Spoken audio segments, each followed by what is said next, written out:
Okay, so let's get started today. See, we have a huge hole right here filled by Jaja. um, so today's our last day with databases, appropriately enough before fall break. So we'll be talking about B-trees, or actually B+Trees, and extendable hashing today. Also, a week from Thursday is the exam for databases. So Tuesday we'll start into scripting languages, and the reason not to have the exam Tuesday is so you don't have to study over fall break, and also so that you can get the homework done, the last homework assignment for physical design, and see the solutions and get studied up on that. So it will cover all the material through today, and you have a sample exam that is up. It is it's closed note, so there's no cheat sheets or anything. You have the full class period. Greg? I wish I knew. So I send out emails asking, pleading to get it graded, and it is what it is. Look at the homework solutions, okay? Yes? Is there going to be any review somewhat? No, you just need to go back over the notes and quizzes. The Blackboard quizzes are good review. I often take some questions from those Blackboard quizzes. Because the class is so large, a big part of the exam these days has to be fill in the blank, multiple choice, multiple answer. I wish it didn't have to be that way, but it is. So usually there's maybe 2 questions with SQL queries and an ER diagram or a normalization thing, but most of the questions are multiple choice or fill in the blank. Yes? The sample midterm, it didn't, I think it did some question or two, but on the B+Trees or anything, it didn't like include anything that said draw 1 or anything like that. For all what? Draw a B+Tree, like work. That may be, you may have to go to the final for that. I think that year I might have asked a B-tree question on the final. Yes. So if you go to the final for that year, you'll find the B-tree question. So it's possible that it comes this midterm. Yes, it will come on this midterm, in fact. That's part of the reason that I'm pushing it back an extra couple days so that I can cover everything from databases on it. Other questions? Okay. So make sure you look at the sample midterm and then the last question on the sample final, which is the B-tree question.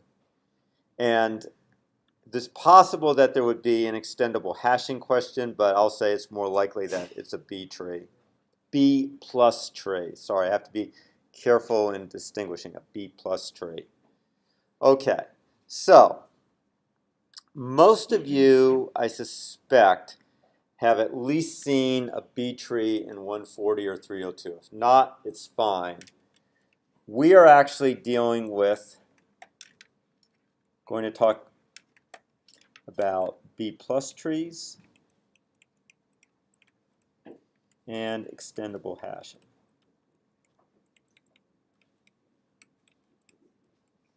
Okay, and both of them are generalizations of things you've seen. B+trees are generalizations of balanced binary search trees. Extendable hashing is a generalization of hashing. So B+trees are simply what I would call M-ary trees, where M is the maximum number of children.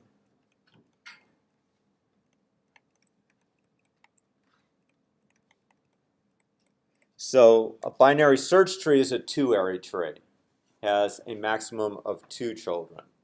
And the reason binary search trees don't work particularly well in the context of a database is that if you have n records, then in general it requires log 2n probes to find an item in a balanced binary search tree.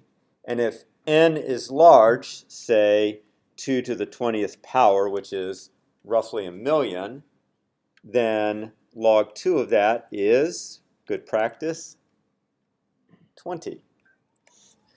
Okay, well that's 20 block accesses, and that's fairly slow given the statistics I told you about the other day. So we want to find a tree structure that's going to require fewer block accesses, and the obvious solution is to increase the branching factor here so that you decrease the depth of the tree. As you increase the branching factor, you decrease the tree depth. As you decrease the tree depth, you decrease the number of block accesses. So a B+ tree, easiest way to, well, let me start by showing you one, and then we can talk about some of its properties. Okay, so you start with an empty one, and I'm going to choose one with max degree 5, so that means that it has up to 5 children. So we'll start by inserting 20. I know it's a little small, but hopefully you can. So I'm going to insert 40, 60, and 80. At this point, we have the maximum number of keys that you can get into a node. So if you have a degree of m, you can get m minus 1 keys into a node.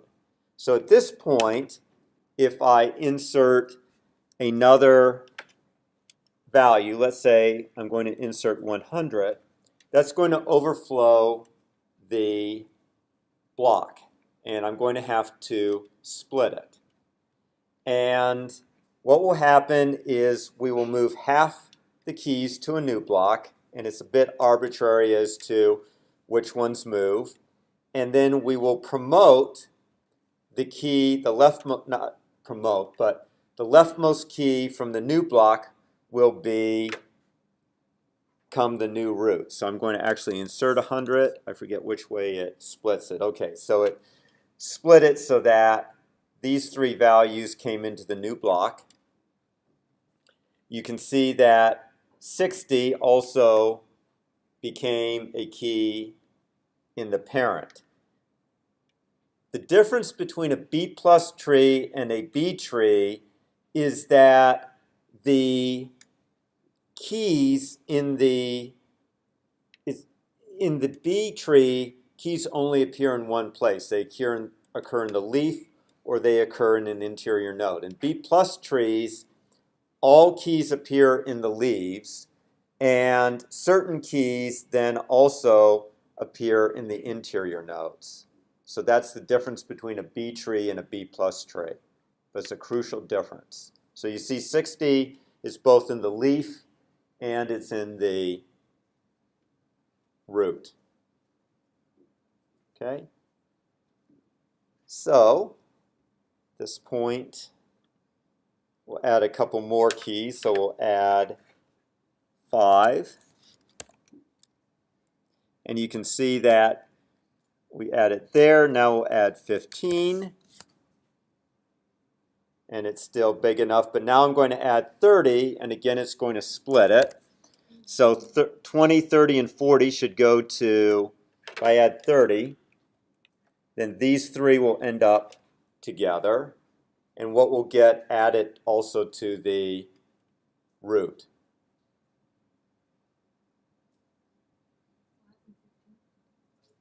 Okay, it's not 15. It is 20. So the leftmost key, or smallest key, in the new block.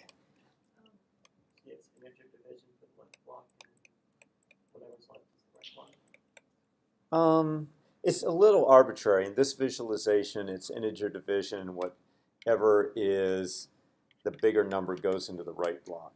But it's arbitrary as to what goes in the left and what goes into the right. Okay. Now, I would prefer, given that the visualization is like this, that you put, if it's an odd number, if there's an odd number, then you put the extra item in the right one. That will help with the homework assignment. Okay. Also, if you know all possible keys in the distribution, you can assign things slightly different. True, but you often, I mean, for a general package, you don't. Okay, so I'll insert 30, and there you go. 20 ended up there. Okay, so I'm just going to add several more quickly because I want to get to the next split.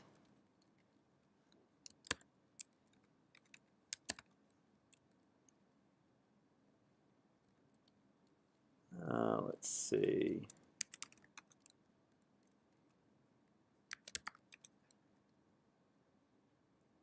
Okay, so now we're at a point where the parent, where the parent is full. It has the maximum number of keys and the maximum number of children, 5.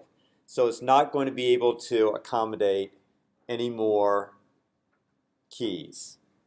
So I'm still going to force an overflow. We'll do it at the end. So now I'm going to add 105.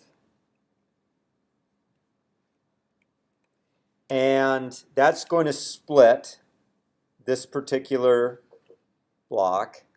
But when I try to promote up 120, because 120 is going to be the key that gets copied up, that's going to be too big. That block's going to overflow.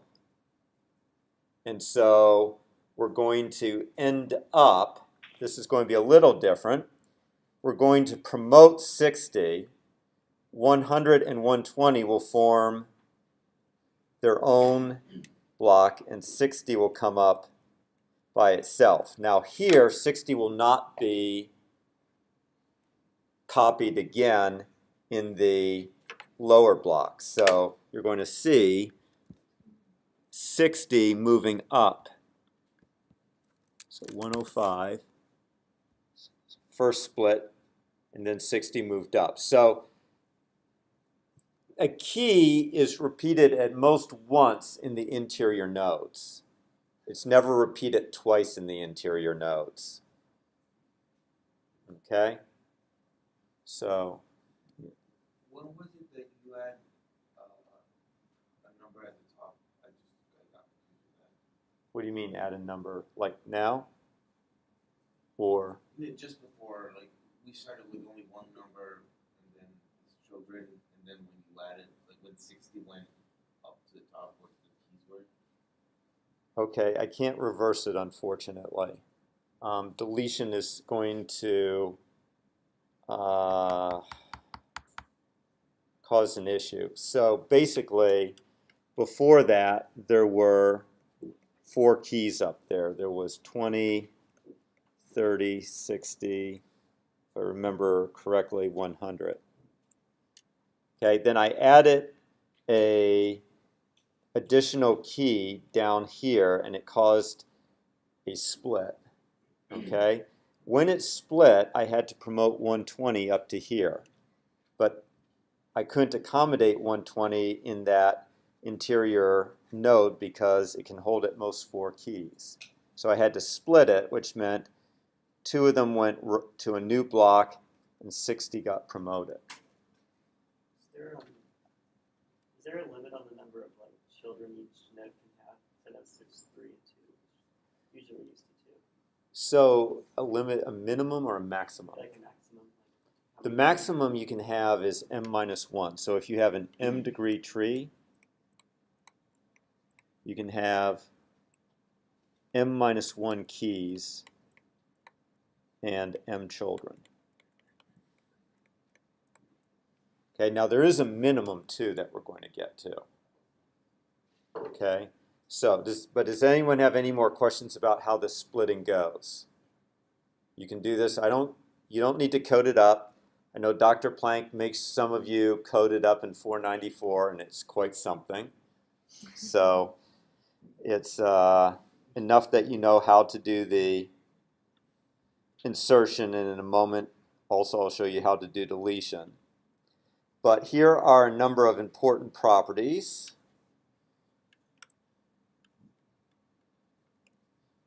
So the max keys is equal to m minus 1. So for a m degree tree, max keys is equal to m minus 1. The minimum keys is equal to m divided by 2, the ceiling. So you're trying to stop a situation where in a degenerate case where each node has only one key, because then it's effectively defaulting back toward a binary search tree, which is no good. So you actually put a minimum restriction on the size of each node as well. And there sometimes is a difference between the number of keys that can be held in an interior node and the number that can be held in the leaf. So sometimes we say that the number of keys in the leaf nodes is equal to L, and the minimum number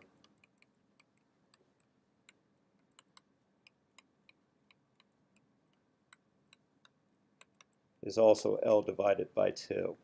Now that said, if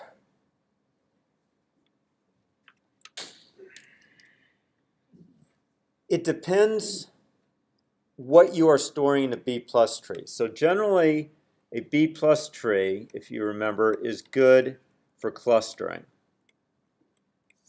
because it's good for answering range queries. So if you use it for clustering, then you're probably storing the tuples in the leaves. So, okay, typically tuples are stored in the leaves.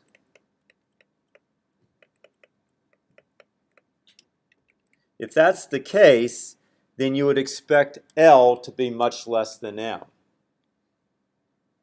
Okay, if this is true,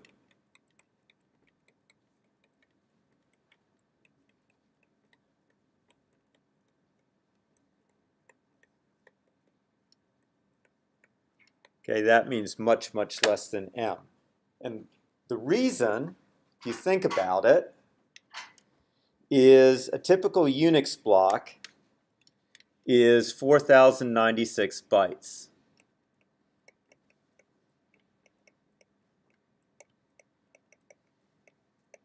Okay, most keys are 4 bytes because they're artificial. So most keys, and the pointers are addresses are typically disk, sector, and block addresses, but most addresses can be also coded up in 4 bytes. You can get a disk number, a track number, and a block all into 32 bits because none of those are typically big numbers. So if you have 4096 bytes and you're choosing M, you have to have, you know that there's M minus 1 keys plus M pointers for each child. So you end up with 4096 equals 8m minus 4. So 8m equals 4100. And you do the math, that's about 59, no, more than that. 600? Not quite. 50, yeah. 512. Okay, 512, thank you. So m is roughly 512.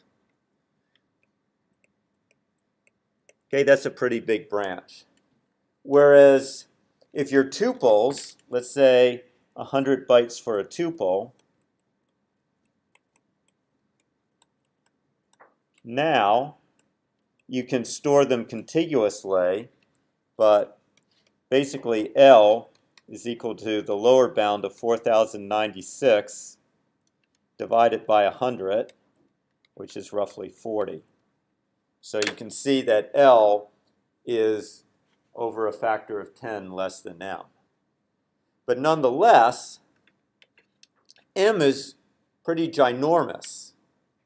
In the worst case, where only half of each interior node is full, the height of your tree, or your tree height, is still log m over 2 of n, which in this case is essentially log 256 of n,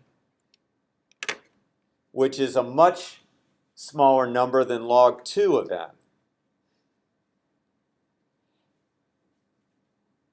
So your depth, even for something that's a million, is going to be pretty small. I think this is log 256 of a million is roughly 3.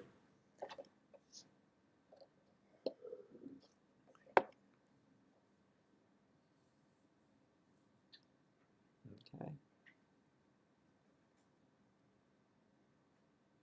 The reason we don't use this for internal memory is it's very expensive to do a linear search through 512 entries. So what you have to do in order to locate a node in a binary search tree is you have to do a linear search through the entire block until you find the node. You don't have to actually do a linear search. You could do a binary search too. But you have to still search a fair number of entries before you locate the one that points to the next child. And you're always going to keep going while your key is greater than that thing. So if we're looking for 105, or let's say we're looking for 80, okay, 80 is greater than 60, so we go here. Then 80 is actually less than 100, so we go to here. So basically, I had it wrong. The first time you find a key that's larger than you go to its left. Okay, if we're looking for 40, 40 is less than 60, so we go here. 40 is not less than 20, 40 is not less than 30, so you reach the end, you end up going down to here. Okay, so it's a fairly simple search strategy.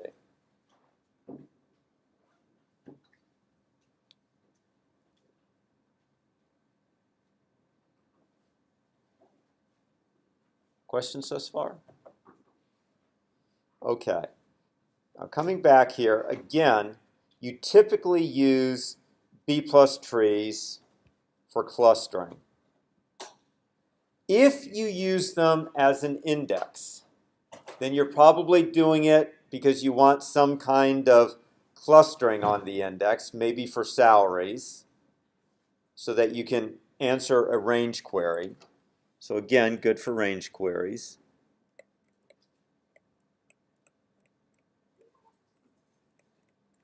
So think about this for a moment. If you're using a B+Tree as an index rather than physically organizing the file, here I'm physically clustering the file using the B+ tree. If instead I simply use it as an index, then the leaves no longer are tuples. The leaves themselves point off to tuples. What is L going to be in that case?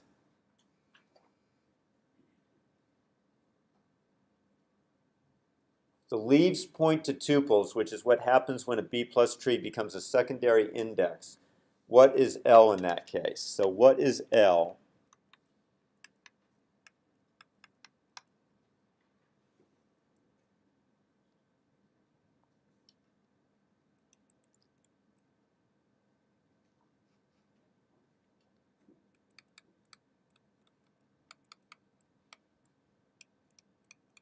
And assume for a moment, again, that keys are 4 bytes and pointers are 4 bytes.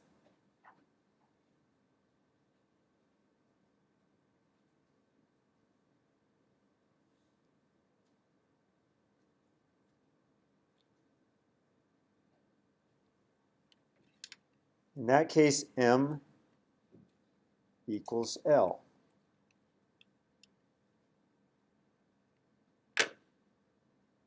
Because the leaf node is just like any other node. It has keys and it has pointers to tuples. So you have key pointer pairs. Each key is 4 bytes. Each pointer is 4 bytes. That's identical to the interior nodes. So if the B+ tree is a secondary index, then M is equal to L. Does that make sense? Any questions about that? Okay.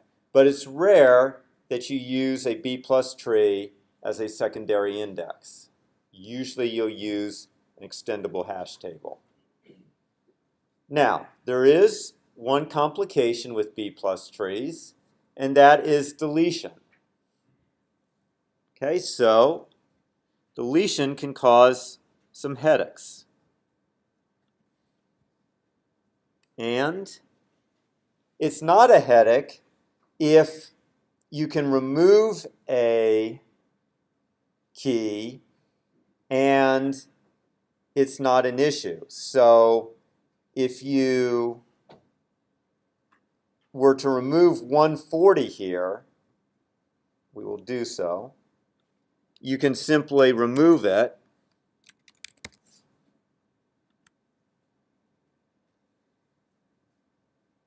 and the block is still above its minimum.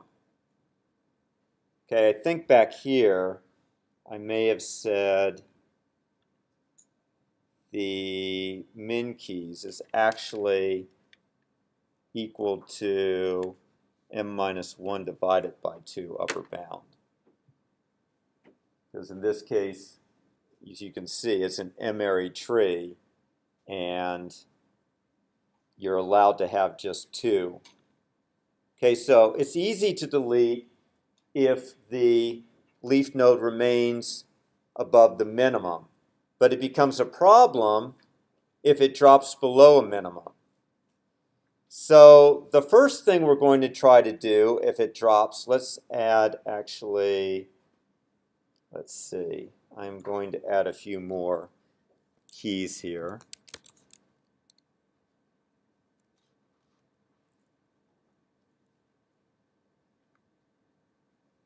Okay, so let's say I want to delete 15. If I delete 15, this block becomes too small, correct? Because it has to have a minimum of 2. What we do is we first look to our neighbors to see if we can borrow a key from them. Not borrow, steal. Okay? So if we can steal a key from them and they're still going to be above the minimum, we do so. So in this case, if we delete 15, we can steal 20 from the next leaf, and all is good because this block right here will still have 2 keys. Now, what will have to happen if we steal 20 from this block? We'll have to make some other adjustment. 25 will have to go up to here. So let's do all that. We'll delete 15. And you saw how 20 came over and 25 got copied up. It's still down here in the leaf, but it also got copied up here to the interior node. So if possible, we steal a value from our neighbor. Either neighbor is fine. But let's say now we try to delete 20. Now we can't steal from our neighbor because it would also go below the minimum. So if we delete 20, we actually are going to have to merge the two nodes. So we merge this node with its neighbor. Yes, so that's going to have it's going to have knock-on effects. So when we do that, we also are going to, since we're eliminating this block, we have to eliminate that key. Okay, well, that's no good because now this one has fallen below the minimum. Remember, the minimum is 2, and it's down to 1. So we, again, look, can we steal?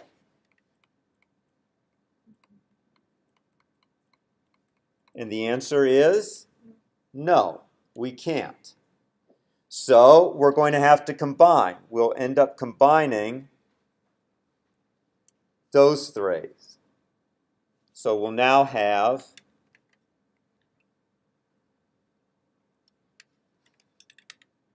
so 25 is going to disappear. So we're going to end up with 30, 100, and 120. So the left one will go to this new block. And then we have here, here. That's wrong. What did I do wrong? We have 1, 2, 3, 4, 5. I didn't do anything wrong. We have a problem. We have 5 blocks. We have to do something with 60. So the issue is we have only 1 block. Okay, well, you can't have the root going to only 1 child. So in fact, 60 comes back down at this point and rejoins. So we now have 30, 60, 100, and 120 when we're done, with 30 pointing off here, and this pointing here, this pointing to there, this pointing to here, this pointing to here. And we can see all this, so we'll do it, but it's going to be pretty fast. So we're going to delete 20.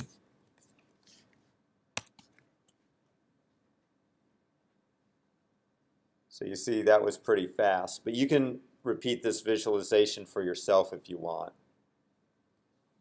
So basically, the merge strategy is the same for both the leaves and the interior nodes.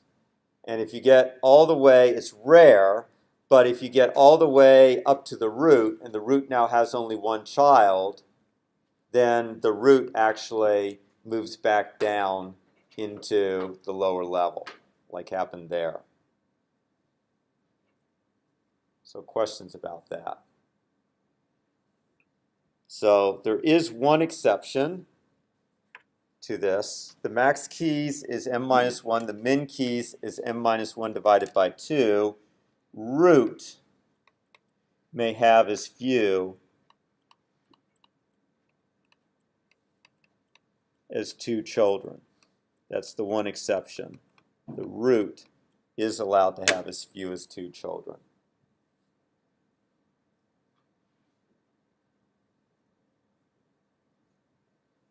So questions about B+Trees, insertion or deletion, or the performance characteristics. Okay, one thing that I forgot to say is I was explaining why we can't use it for internal memory searches, because it's expensive to do either a linear search or a binary search through a big block.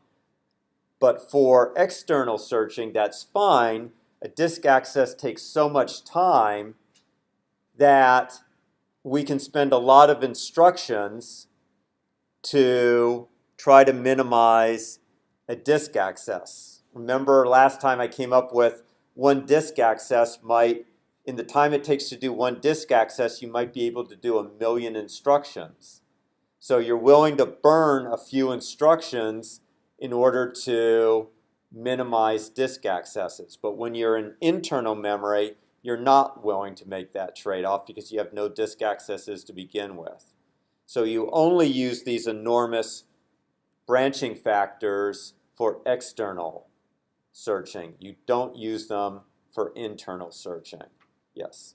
How well does this hold true with solid state drives, and how does that affect the mentality and view on these? Okay, so the question is, how does this change with solid state drives? And the answer is, solid state, it doesn't change because solid state is still slower than RAM.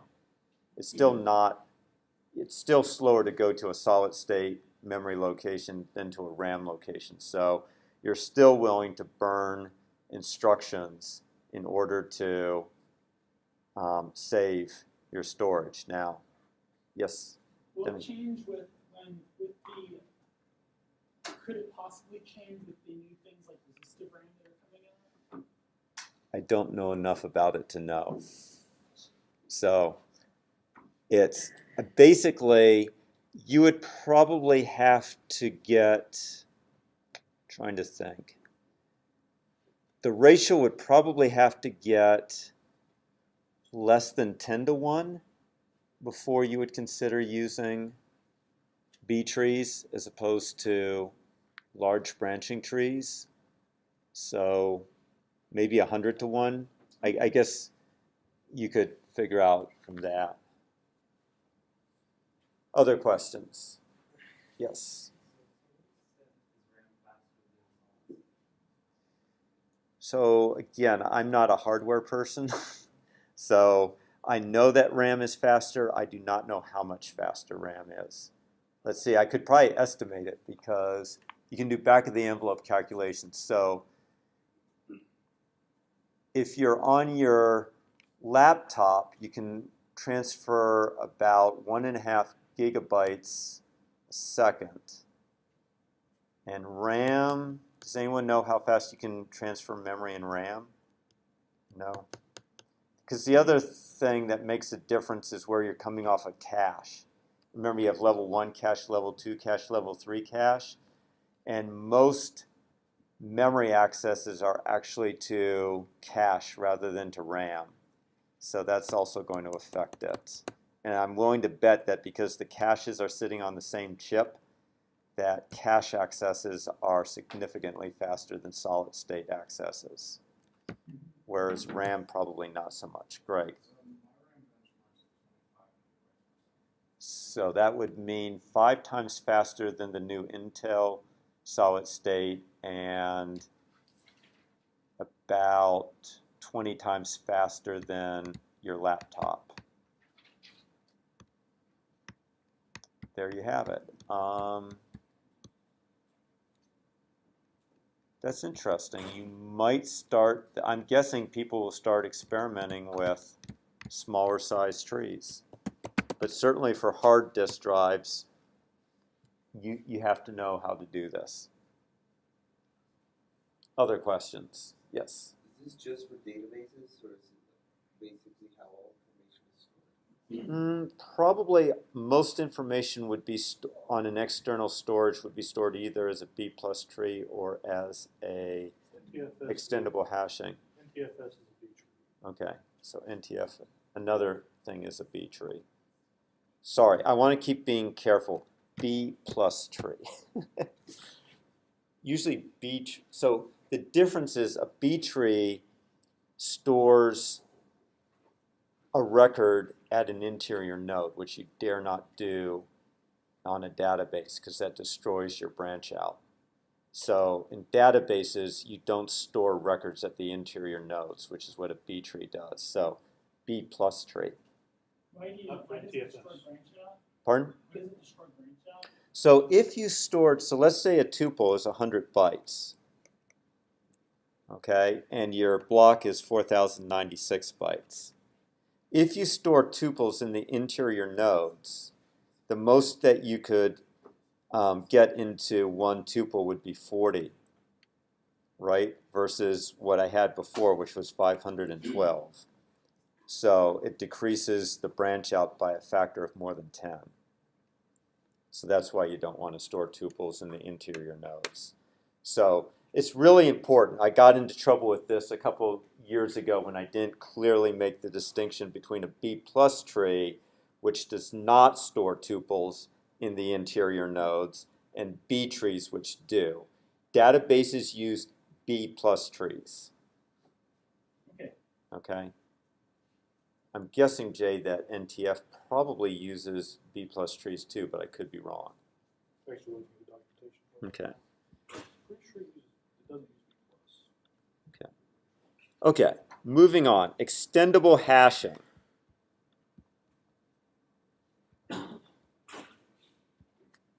So you run into the same issue with hashing that you run into with B trees. You can't use internal memory models for hashing. And the reason you can't use internal memory models is, think about, first of all,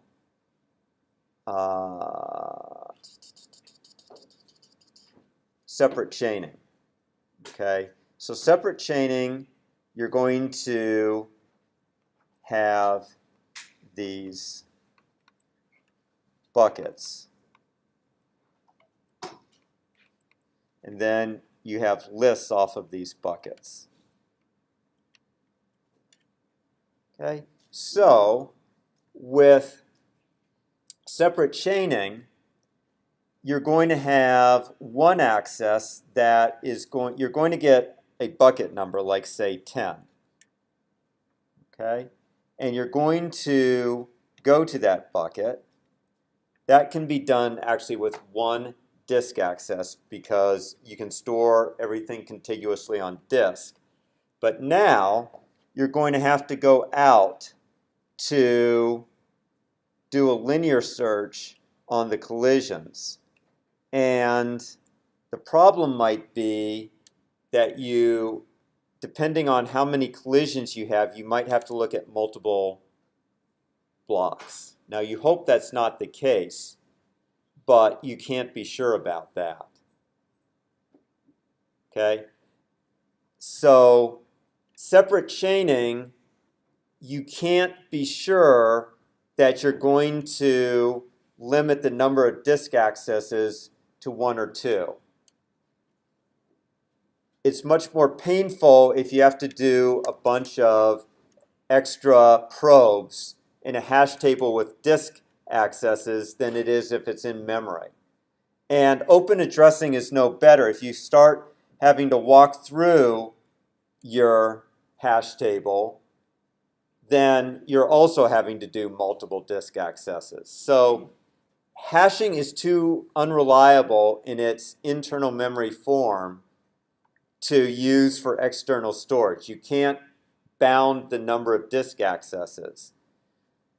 So in the 80s, someone at IBM came up with a clever idea called extendable hashing, which guarantees 2 disk accesses essentially. So extendable hashing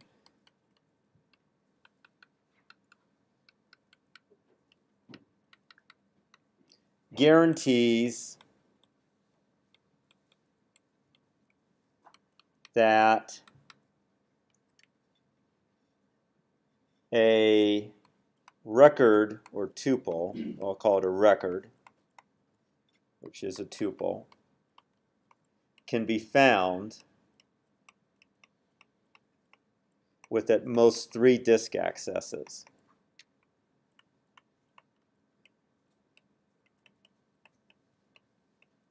Okay, 2 of those disk accesses will be to the index,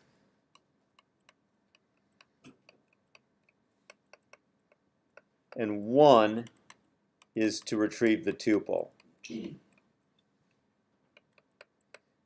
So an extendable hash table is basically going to look like an enormous tree with a root that's enormous and then one level of children is essentially what an extendable hash table is, but done very cleverly.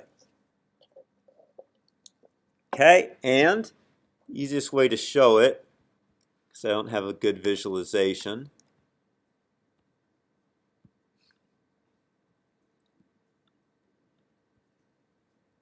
is to show the pictures from the notes.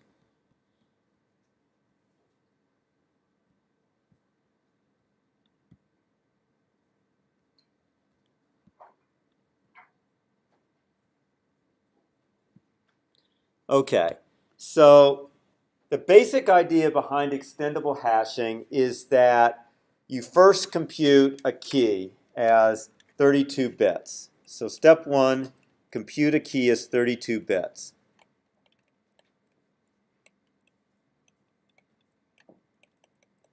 Then you take the leading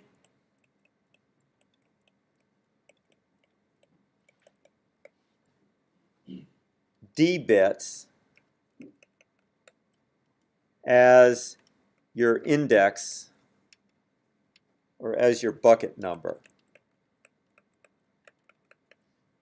So for example, let's say that our key is 101100. So we're only hashing to 6 bits here rather than 32.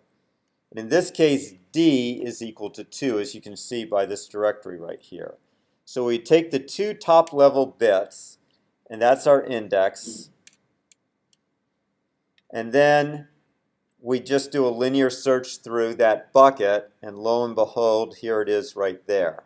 Now, that's the hash. You'd have to make sure that that's the actual key you're after. You could have 2 or more keys hashed to the same value, in which case you would have multiple instances of 101, 100 there. They're not going to necessarily be distinct.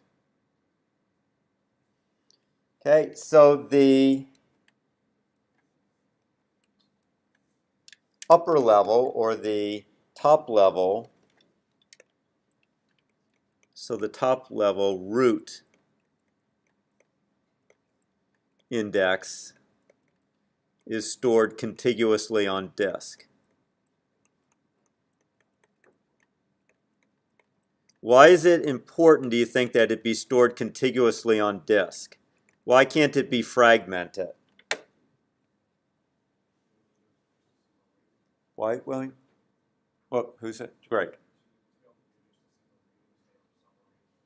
Right. So basically it's like an array, right? You have to be able, if you know the starting address, okay, is 1000, say, then this is simply a number.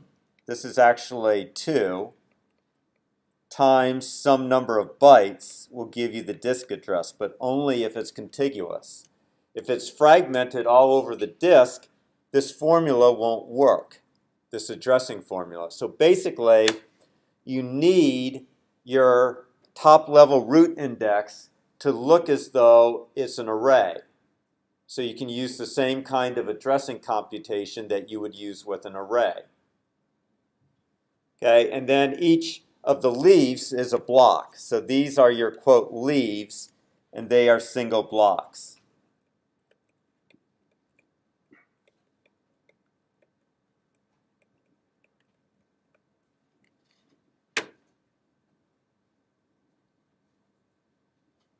Okay, so just like B-trees or B+Trees, inserts are easy if there's space. So in this case, we can fit 4 keys per leaf. So if we're going to insert, say, 110011, that's not a problem. But if we want to insert, let's see what the book's going to use. Book wants to insert 100, 100. So if we want to insert 100, 100, its first two bits are 1, 0, and you can see that this particular bucket is full. So in that case, we have to split it. And when we split, we just add another bit to our index. So capital D, in effect, becomes capital D plus 1. And the size of the directory goes from, it has 2 to the D entries before, it doubles in size to 2 to the D plus 1. So, for example, 0, 0 will now have 0, 0, 0 and 0, 0, 1. 0, 1 will have 0, 1, 0 and 0, 1, 1. 1, 0 will have 1, 0, 0 and 1, 0, 1. This one has 1, 1, 0 and 1, 1, 1. So each entry in the original index becomes 2 entries in the new index. Now, only one of the buckets is splitting. The remaining buckets don't. So when this entry doubles in size, it still has one bucket. So both those two new indices will point to that one. Both of these two will still point to this one, and both of those two will still point to that one. You don't split any leaves you don't have to. It's only this one that you have to split, and how do you think you're going to split that one? How are you going to move keys?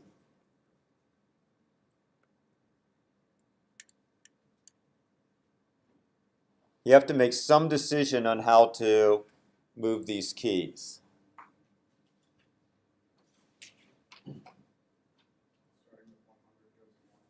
Very good. Everything that starts with 100 goes into one bucket.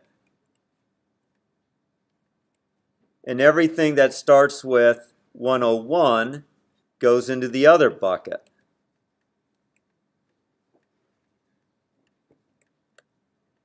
So you just look at the extra bit, and that is the determination. And this new one, this was the new key, it's 100, so it goes into here. And then the 100 points here, and the 101 points there.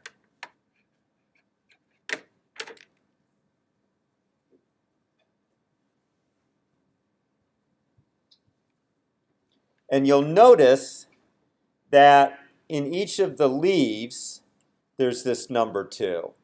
That indicates for that leaf how many bits are required to do the distinguishing. So after the split, it's 3 for each of the 2 split leaves, but it's still only 2 for the remaining 3. So in the notes, you see big D, which refers to the number of bits in the top level index.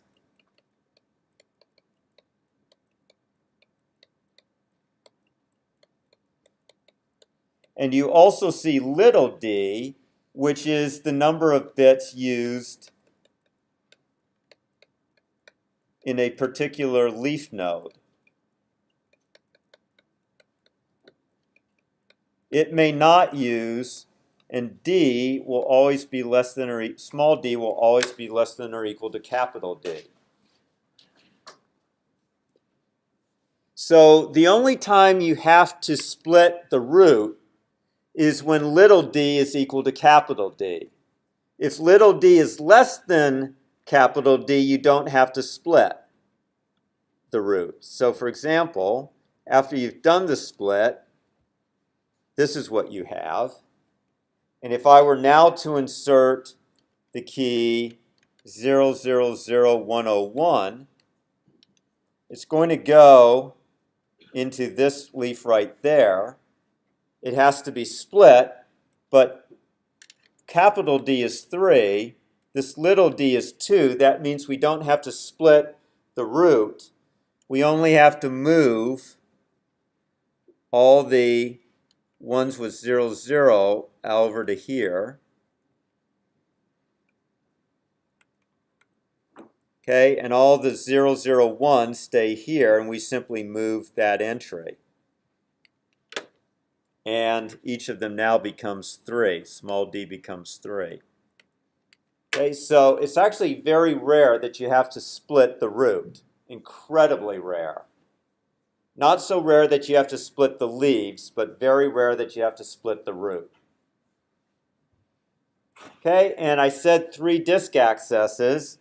That's disk access 1 to get the proper entry from the root. That's disk access number 2 to get the leaf. And then the leaf is going to point, disk 3, get the tuple. So 2 index accesses and a third one for the tuple. And much of this will be cached. So most of the root is cached on a database, is cached in memory, which means that in practice, you're probably only requiring 2 disk accesses, but it's a maximum of 3. And if I ask you on a test, you will tell me that it is a maximum of 3.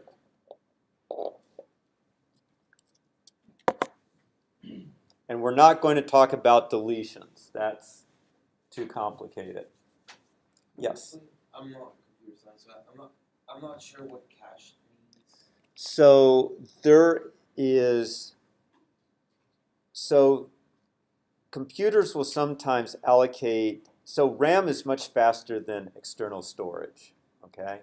So sometimes to speed up operations, it will hold part of a database in RAM, in memory, and that's called caching it. Oh, it's just holding it in RAM? Yes, it's Okay. just caching is just holding it in RAM in this case. Other questions? Okay. So,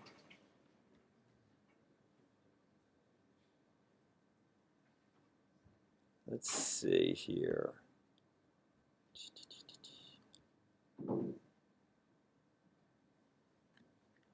So there are some interesting performance characteristics right in here.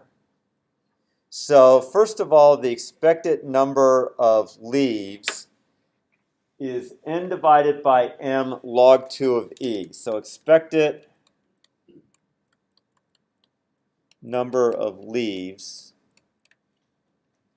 is equal to n divided by m log 2 of e. So n is the number of records, and m is the size of a bucket.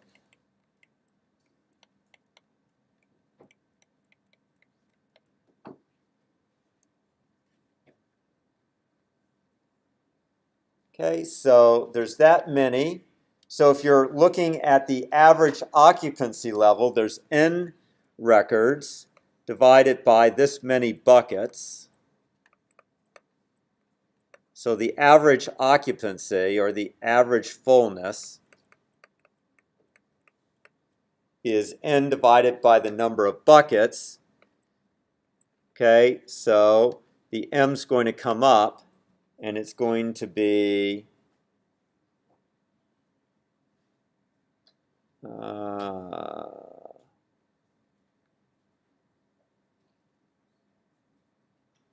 what am I missing here?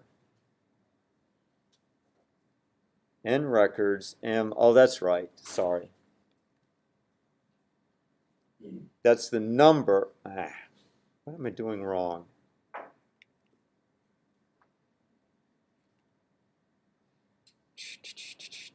Okay, so that's the number of records divided by the number of buckets. So on average, there are M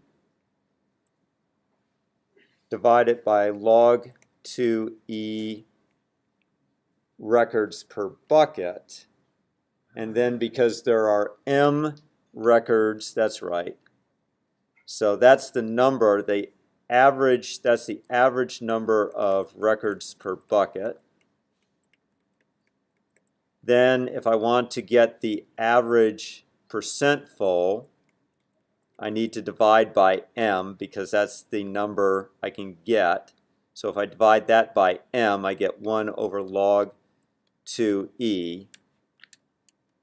and that gives me apparently natural log of 2, or 0.69 full, 0.69%, sorry, 69% full is the fullness of the average leaf, provided everything is random.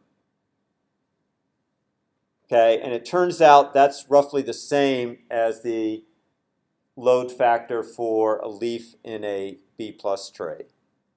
And the book says that's kind of expected because both of them are splitting when you add the n plus first entry to a block. So both of them have essentially the same split strategy.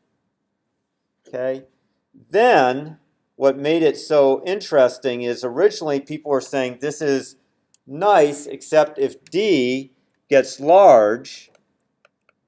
So if D gets large, then it's infeasible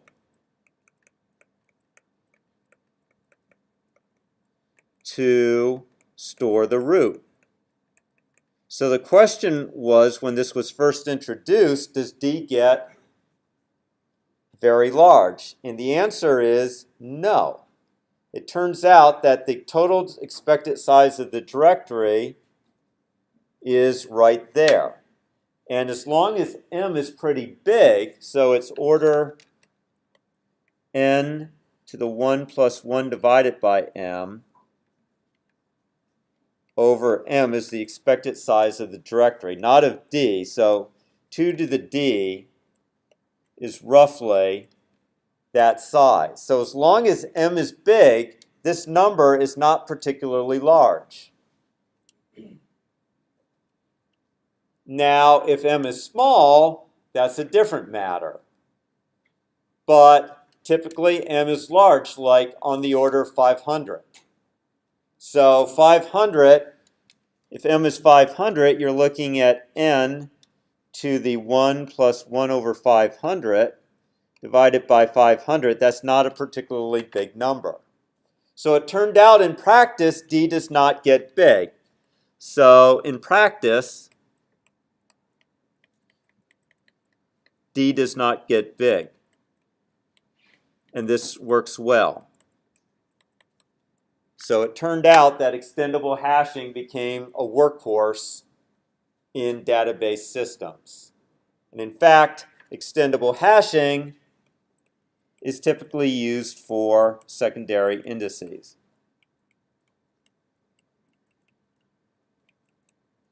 Is it in 1 minus or 1 plus? It is 1 plus. Okay. You'd love 1 minus. If it was 1 minus, you would try to minimize M, right? Because you could drive with M like at 1/2, it would become 1 minus 2. It would be great. No, the book has plus. It's just very faint.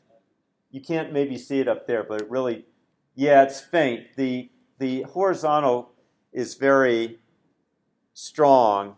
The vertical is very light, but in the PDF file, here, let's see if I can pump it up.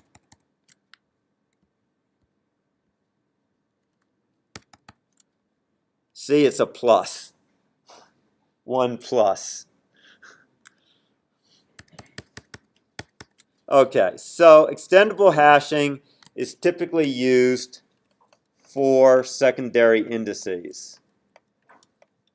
And the reason it's typically used for secondary indices is because secondary indices support point queries.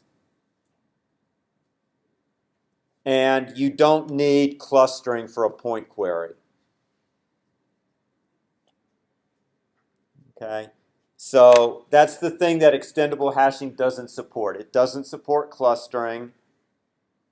Only B+Trees support clustering.